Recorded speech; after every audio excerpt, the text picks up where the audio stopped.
વરના તારી બધી ગાયોને છૂટી મૂકી દઈએ છે. પ્રભુ કે ચિંતા ન કર, હું આવું છું. કારણ કે પ્રભુ પણ જાણતા હતા કે આ મારા કોઈ પણ સખા મારા વિના રહી શકે એમ નથી. અને સખી કહે શું બતાવું, એ જેઠ મહિનાની અંદર પ્રભુ જયારે આવું સુંદર સ્વરૂપ ધારણ કરીને પધાર્યા અને એ ગો બાળકોને પણ કેવા કેવા સુખ પ્રભુ આપી રહ્યા છે. સખી કહે અરે ગો બાળકોને પ્રભુએ શું સુખ આપ્યું? અરે જયારે જેઠ માસ હતો, હું જોતી હતી કે પ્રભુ એમના સખાઓની સાથે ગૌચારણ કરવા પધાર્યા હતા અને ત્યાં પ્રભુએ એમના સખાઓને પણ 10 રસના અનુભવ કરાવ્યા. બોલે કેવી રીતે? એટલે શું બતાવું કે જ્યાં પ્રભુ સુંદર વૃંદાવનની અંદર પધારતા હતા એવું સુંદર પ્રભુનું સ્વાગત કરવા માટે પ્રકૃતિ સજ્જ બની હતી. બધા વૃક્ષો ઉપર ફૂલો ભરાઈ ગયા, ફળ ભરાઈ ગયા, વૃક્ષની ડાળીઓ ઝૂકવા લાગી અને પ્રભુ જ્યારે વૃંદાવનની ભૂમિમાં પધારતા હતા અને લાગ્યું કે જાણે આ વૃંદાવનની ભૂમિની શોભા આજે વધી છે. કારણ કે આ બ્રજદેવીનું આખું સ્વરૂપ સ્ત્રીના રૂપે છે અને એમાં પણ વૃંદાવન એટલે એ વ્રજદેવીનું લલાટ. અને એમાં જયારે પ્રભુના ચરણારવિંદ પડ્યા, યાની કોઈ સ્ત્રી સોળે શિંગાર કરે પણ માથે બિંદી ન કરે તો એની શોભા દેખાય નહીં.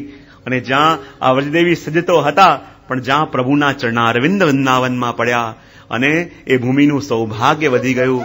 અને જ્યાં ઠાકોરજી એમના સખાઓની સાથે પધારી રહ્યા છે, સુંદર વાતાવરણ બન્યું છે, સુંદર અલૌકિક વાતાવરણ થઈ રહ્યું છે અને ઠાકોરજી એમના સખાઓની સાથે પધારી રહ્યા છે.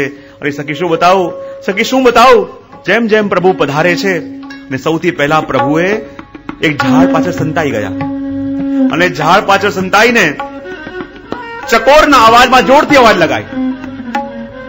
અને જ્યાં ચકોરના પક્ષીના અવાજથી પ્રભુએ અવાજ લગાઈ, સખાઓ ચોંકી ગયા. ચક્રવાહના અવાજમાં લગાઈ, સખાઓ ચોંકી ગયા અને કહે સૌથી પહેલા જયારે પ્રભુએ સંતાડીને અને ચકોર પક્ષીના અવાજમાં જોરથી પ્રભુ બોલ્યા તો એમના જેટલા પણ સખાઓ છે એમને શિંગાર રસનો અનુભવ થયો. કારણ કે ચકોર ચાંદનીનું ભક્ષણ કરે, એ અલૌકિક રસનો ભોગતા છે. અને પ્રભુએ પણ ચકોરના મુક્તિ અવાજ લગાઈ અને કહે જેમ ચકોર અલૌકિક રસનો ભોગતા છે એમ હું પણ અલૌકિક રસનો ભોગતા છું. અને જયારે ચકોરના અવાજથી પ્રભુ બોલ્યા અને બધા સખાઓને શિંગાર રસનો અનુભવ થયો. ચાલતા ચાલતા પ્રભુ આગળ પધાર્યા અને સૌથી તેજ અને ઉચ્ચ સ્વરે બોલવા વાળું પક્ષી છે ક્રોંચ. અને જ્યાં ક્રોંચના પક્ષીના અવાજથી પ્રભુએ જોરથી અવાજ લગાઈ, બધા ચોંકી ગયા અને બધા સખાઓને વીર રસનો અનુભવ થયો. અને સૌથી તેજ બોલવા વાળો એ પક્ષી છે. ચાલતા ચાલતા પ્રભુ આગળ પધાર્યા અને ત્યાં સર્વત્ર શાંતિ છવાઈ અને પ્રભુએ ચક્રવાહના અવાજથી પુકાર કરી. અને જ્યાં ચક્રવાહના અવાજ પ્રભુએ અવાજ કરી, ચારો ઓર કરુણરસ વ્યાપી ગયો. કારણ કે ચક્રવાહ પક્ષીનું જે યુગલ છે એ બંને પતિ પત્ની જોડે ન રહે, એકબીજાથી અલગ અલગ રહે અને એકબીજાના વિયોગમાં તડપતા રહે, એકબીજાના તાપમાં તપતા રહે. અને જ્યાં એ ચક્રવાહના અવાજથી પ્રભુએ પુકાર્યું અને એટલી બધી કરુણા આખા વજમંડલમાં છવાઈ ગઈ કે બધાના નેત્રોમાંથી અશ્રુ આવવા લાગ્યા અને એમને કરુણ રસનો અનુભવ થયો. આગળ પધાર્યા અને ભારદ્વાજ પક્ષીના અવાજથી પ્રભુએ અવાજ લગાઈ અને ચોથો રસ એટલે અદ્ભુત રસ. જેમ ભારદ્વાજનું પ્રાગટ્ય અદ્ભુત રીતે થયું એમ અદ્ભુત રસનો અનુભવ કરાયો. ચાલતા ચાલતા પ્રભુ આગળ પધાર્યા અને ત્યાં જ ઘી જંગલ આવ્યું. અને જ્યાં ગીર જંગલ આવ્યું અને ગીર જંગલની અંદર પ્રભુ સંતાઈ ગયા અને સંતાઈ જ્યાં સખાઓ ગોતે, અરે ગીર જંગલમાં પ્રભુ ક્યાં ગયા? અને પ્રભુએ સિંહના રૂપે અવાજ લગાઈ અને જ્યાં સિંહના રૂપે અવાજ લગાઈ બધા સખાઓ ડરી ગયા અને એમને ભયાનક રસનો અનુભવ થયો. ચાલતા ચાલતા પ્રભુ આગળ પધાર્યા અને શ્રી ગિરાજની તરેટી આવી અને કહે સખી શું બતાવું, એ ગિરાજની તરેટીમાં ઘણા બધા મયુરો નૃત્ય કરતા હતા. અને જ્યાં મયુરો નૃત્ય કરતા હતા અને મયુરોને જોઈને ઘણી બધી ઢેલો પણ ત્યાં આવીને મોરનીઓ નૃત્ય કરતી હતી. અને જ્યાં મયુરોને નૃત્ય કરતા જોયું અને સખાઓ કે શ્યામ સુંદર જરા તારું નૃત્ય પણ અમને બતાવ. અને પ્રભુ આગળ પધાર્યા અને આગળ પધારી કે જે મોરના પીછા હતા એ પીછા લઈને અને પોતાની પાછળ ખોસી લીધા અને પાછળ ખોસીને જેમ જેમ મયુર નૃત્ય કરે એમની સામે આવીને પ્રભુ પણ ઠુમક ઠુમક કરીને નાચવા લાગ્યા અને પોતાના પીછા ફેરવે, ક્યારેક પોતાનું મસ્તક નાસ્તા નાસ્તા ઝુકાવે, ફરી મસ્તક ઉઠાવે અને એવું સુંદર નૃત્ય કરે. મયુરો પણ પોતાની તાલ બોલવા લાગ્યા. વિચાર કર્યા આવું અદ્ભુત મોર ક્યાંથી આવ્યું છે? મોર પણ બે પ્રકારના નૃત્ય કરે, એક મેઘને જોઈને અને એક પોતાના મોરનીને જોઈને. જે મેઘને જોઈને નૃત્ય કરે એ ખેલ પ્રધાન અને મોરનીને જોઈને નૃત્ય કરે એ રસ પ્રધાન. હમણાં સુધી તો ખેલ પ્રધાન નૃત્ય કરતા હતા, પણ હવે મયુરોએ રસ પ્રધાન નૃત્ય પ્રારંભ કર્યો. અને જ્યાં સુંદર નાચવા લાગ્યા અને સાથે સાથે ઠાકોરજી પણ એવું સુંદર નૃત્ય કરવા લાગ્યા કે વાદળોને લાગ્યું કે અમને લાગે છે કે આ વર્ષા ઋતુ આવી ગઈ, અને માથે બધા કાળા કાળા વાદળો છવાઈ ગયા. અને જ્યાં અદભુત મોર સુંદર નૃત્ય કરી રહ્યું છે, નૃત્ય કરતા કરતા જાય અને ટેહું ટેહું જોર જોરથી પ્રભુ પુકારતા જાય.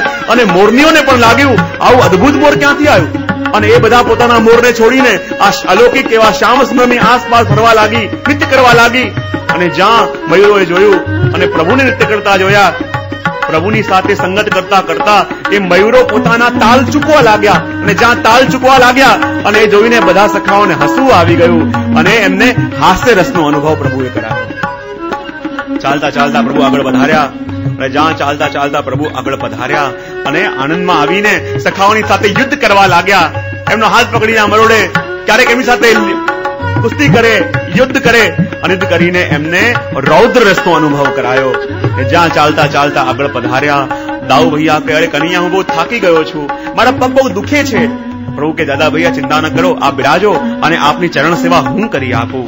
અને જ્યાં દાઉજી પહોંચ્યા અને પ્રભુ એમની ચરણ સેવા કરવા લાગ્યા, આ વસ્તુ સખાઓને ન ગમી. આ તો અમારા પ્રિય છે, આમની તો અમારે સેવા કરવી જોઈએ, અને એ પોતે બીજાની સેવા કરે છે. આ જોયું એમને અનુકૂળ ન આવ્યું અને એમને વિભત્સ રસનો અનુભવ થયો. ચાલતા ચાલતા આગળ પધાર્યા અને જ્યાં ચાલતા ચાલતા આગળ પધાર્યા, પ્રભુ કહે હવે બહુ થાક્યો છું, મારે સુઈ જવું છે. તો બધા ગોપ બાળક હતા એ કે પ્રભુ આપ મારા ખોળામાં પહોંચી જાઓ, કારણ કે ગોપ બાળકો પણ વૈશ્ય હતા. અને કહે પ્રભુ અમારું પ્રાગટ્ય આપના જંગામાંથી થયું છે, માટે પ્રભુ આપ ત્યાં પહોંચશો તો અમારું આ દેહ ધારણ કરવું સાર્થક થશે. અને વાસ્તવમાં ગોપ બાળકો પહોંચ્યા અને બેઠા, એમના ખોળામાં મસ્તક રાખી પ્રભુ પહોંચ્યા. અને જ્યાં પ્રભુ પહોંચ્યા, શયાનો હિ શાંતેવ ભવતિ, અને જ્યાં જે પહોંચી જાય ત્યાં શાંતિ છવાઈ જાય. અને જ્યાં પ્રભુ પહોંચ્યા અને બધા સખાઓને શાંત રસનો અનુભવ થયો. અને ત્યાં જેટલા પણ સખાઓ હતા, કેચિત શબ્દ વાપર્યો. કેટલાક લોકો પ્રભુની ચરણ સેવા કરતા હતા, કેટલાક લોકો પ્રભુને પંખા કરતા હતા, અને એમને દાસ્ય રસ, ભક્તિ રસનો અનુભવ પણ પ્રભુ કરાવ્યો.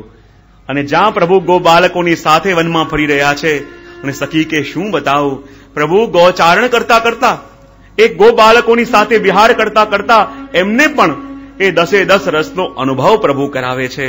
અને જ્યાં આવા દર્શન કરતા જોયા, ગૌચારણની લીલા. અને જુઓ, વજની અંદર દાન લીલા, માન લીલા, ગૌચારણ લીલા અને રાસ લીલા, આ 4 લીલા નિત્ય છે.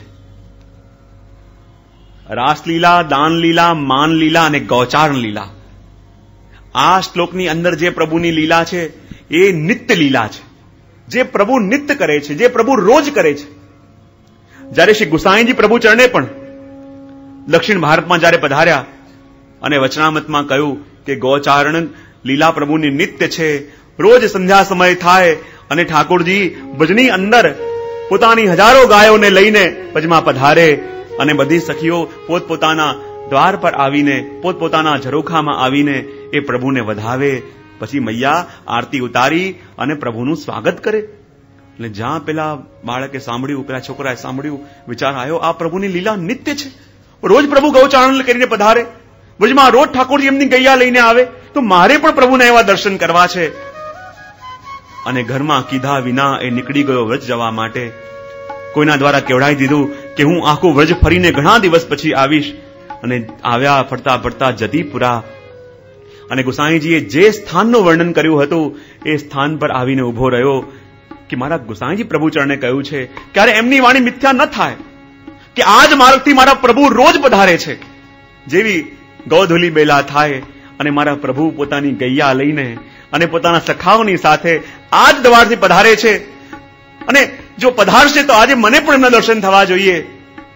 ગોધુલી બેલા થઈ, લૌકિક સાધારણ ગાયો તો આવી, સાધારણ ગોવાળો તો આવ્યા, પણ જેવી ગાયોનું વર્ણન શ્રી ગુસાઈજી કર્યું હતું, જેવા ગોપાળોનું વર્ણન